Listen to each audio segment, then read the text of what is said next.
தமிழ்நாட்டின் வளர்ச்சி பயணத்தில் ஒருவரையும் பின்தங்க விடமாட்டோம், வெல்வோம் ஒன்றாக. சட்டப்பேரவையில் ஆளுநர் ஆர்.என். ரவியின் மைக் ஆஃப் செய்யப்பட்டதால் பரபரப்பு. பேச அனுமதிக்கப்படவில்லை என கூறி ஆளுநர் வெளிநடப்பு.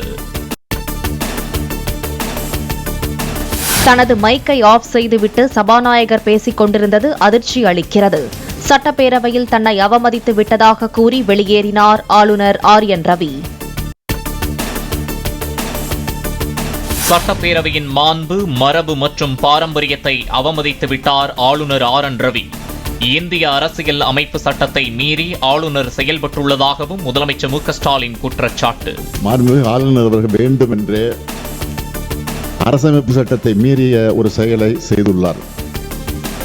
ஆளுநரின் செயல் என்பது நூற்றாண்டு கால மரபையும் நீண்ட பாரம்பரியத்தையும் கொண்ட இந்த மக்கள் சபையை, அதன் மாட்சிமையை அவமதிக்கும் செயலாகும் என்றே நான் கருதுகிறேன். தமிழ்நாடு அரசு தயாரித்து கொடுத்த ஆளுநர் உரை சட்டப்பேரவையில் படிக்கப்பட்டதாக கருதி தீர்மானம். முதலமைச்சர் மு.க. ஸ்டாலின் முன்மொழிந்த நிலையில் ஏகமனதாக நிறைவேற்றம். மாண்புமிகு ஆளுநர் அவர்களுக்கு அனுப்பி வைக்கப்பட்ட சட்டமன்ற உறுப்பினர்கள் மேசையில் உள்ள கணினியில் பதிவேற்றம் செய்யப்பட்ட ஆளுநர் உரையின் ஆங்கில மொழியாக்கம் இங்கே மாண்புமிகு ஆளுநர் அவர்களால் படிக்கப்பட்டதாக இப்பேரவை கருதுகிறது. ஆண்டின் முதல் சட்டமன்ற கூட்டத்தொடரில் ஆளுநர் உரையை விளக்கும் வகையில் அரசியல் அமைப்பை திருத்த நடவடிக்கை. ஒருமித்த கருத்துடைய கட்சிகளை இணைத்து நாடாளுமன்றத்தில் கோரிக்கை வைக்கப்படும் என முதலமைச்சர் மு.க. ஸ்டாலின் அறிவிப்பு. சட்டப்பேரவையில் வாசிக்க தமிழ்நாடு அரசு தயாரித்து கொடுத்த உரையில் ஏராளமான ஆதாரமற்ற தகவல்கள் இடம்பெற்று இருந்தன. மக்களை தவறாக வழிநடத்தும் அம்சங்களும் இருந்த காரணத்தினால் ஆளுநர் புறக்கணித்து விட்டதாக மக்கள் பவன் விளக்கம். தமிழ்நாடு அரசு கடந்த 4.5 ஆண்டுகளில் 12 லட்சம் கோடி ரூபாய் அளவிற்கு முதலீடுகளை ஈர்த்து உள்ளதாக தெரிவித்திருப்பது முற்றிலும் உண்மைக்கு மாறான தகவல். பெரும்பாலான புரிந்துணர்வு ஒப்பந்தங்கள் வெறும் காகித அளவில் மட்டுமே இருப்பதாக ஆளுநர் மாளிகை திட்டவட்டம்.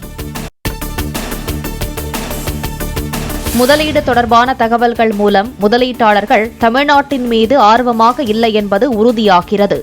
அந்நிய நேரடி முதலீடுகளை பெறுவதில் 4வது இடத்திலிருந்து 6வது இடத்திற்கு பின்தங்கிவிட்டதாகவும் ஆளுநர் மாளிகை தகவல். பெண்களுக்கான பாதுகாப்பில் தமிழ்நாடு அரசு உரிய நடவடிக்கை எடுக்காததால் போக்சோ சம்பவங்களின் எண்ணிக்கை 55% அதிகரிப்பு.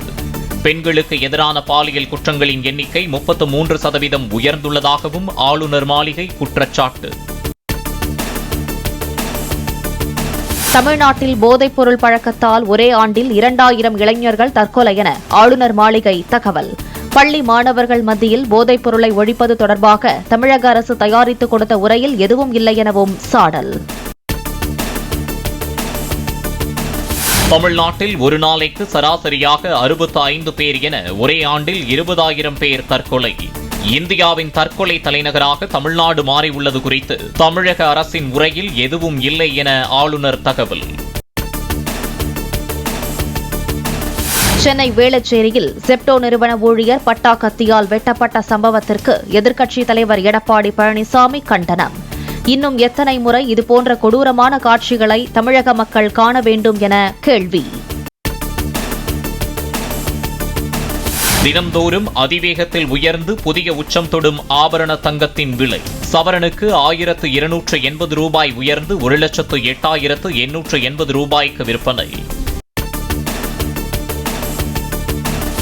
மதுரை எல்ஐசி கிளையில் ஏற்பட்ட தீ விபத்தில் பெண் மேலாளர் உடல் கருகி உயிரிழந்ததாக கூறப்படும் சம்பவத்தில் திருப்பம். பெட்ரோல் ஊற்றி தீ வைத்து பெண் மேலாளரை கொலை செய்ததாக உதவி மேலாளர் ராமகிருஷ்ணன் என்பவர் கைது. மதுரையில் உடல் பருமனை குறைப்பதற்காக யூடியூப் பார்த்து வெண்காரம் சாப்பிட்ட கல்லூரி மாணவி உடல் நலம் பாதிக்கப்பட்டு உயிரிழப்பு. மருத்துவரின் ஆலோசனை இல்லாமல் மருந்துகளை எடுக்க வேண்டாம் என மாணவியின் தந்தை கண்ணீர் மல்க கோரிக்கை. ஐக்கிய அரபு அமீரக அதிபருடன் இருதரப்பு உறவை வலுப்படுத்த முக்கிய விவாதம் நடத்தியதாக பிரதமர் மோடி தகவல்.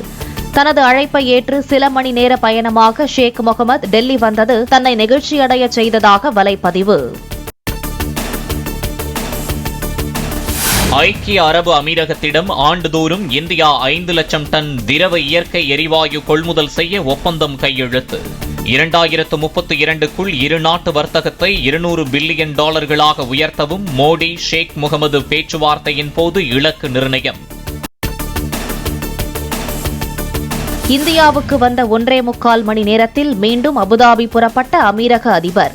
பிரதமர் மோடியின் அழைப்பை ஏற்று விமானத்தில் 3 மணி நேரம் பயணித்து டெல்லி வந்தவர் உடனடியாக நாடு திரும்பினார். கர்நாடகாவில் சிவில் உரிமை அமலாக்க பிரிவின் டிஜிபி கே ராமச்சந்திர ராவை பணியிடை நீக்கம் செய்து மாநில அரசு உத்தரவு. தமது அலுவலகத்தில் பெண்ணுடன் நெருக்கமாக இருப்பது போன்ற வீடியோக்கள் பரவிய நிலையில் நடவடிக்கை. பேட்மிண்டன் விளையாட்டில் இருந்து விரைவில் ஓய்வு பெற உள்ளதாக சாய்னா நேவால் அறிவிப்பு. மூட்டுவலி காரணமாக 2 ஆண்டுகளாக விளையாடாமல் இருந்ததாகவும் தொடர்ந்து விளையாட உடல் திறன் இல்லை என்றும் தகவல். கலைத்துறை வாழ்நாள் சாதனையாளர்களுக்கான பத்மபாணி விருதுக்கு இசையமைப்பாளர் இளையராஜா தேர்வு. மகாராஷ்டிராவின் சத்ரபதி சாம்பாஜி நகரில் வரும் 28ஆம் தேதி நடைபெறும் சர்வதேச திரைப்பட விழாவில் விருது வழங்கப்படும் என மத்திய அரசு அறிவிப்பு. தமிழகத்தில் வரும் 22ஆம் தேதி வரை வறண்ட வானிலையும் 25ஆம் தேதி வரை ஓரிரு இடங்களில் லேசானது முதல் மிதமான மழையும் பெய்யக்கூடும். தமிழ்நாட்டில் அடுத்த 2 நாட்களுக்கு குறைந்தபட்ச வெப்பநிலை இயல்பை விட குறைவாக இருக்கக்கூடும் என வானிலை ஆய்வு மையம் தகவல். தமிழ்நாட்டின் வளர்ச்சி பயணத்தில் ஒருவரையும் பின்தங்க விடமாட்டோம், வெல்வோம் ஒன்றாக.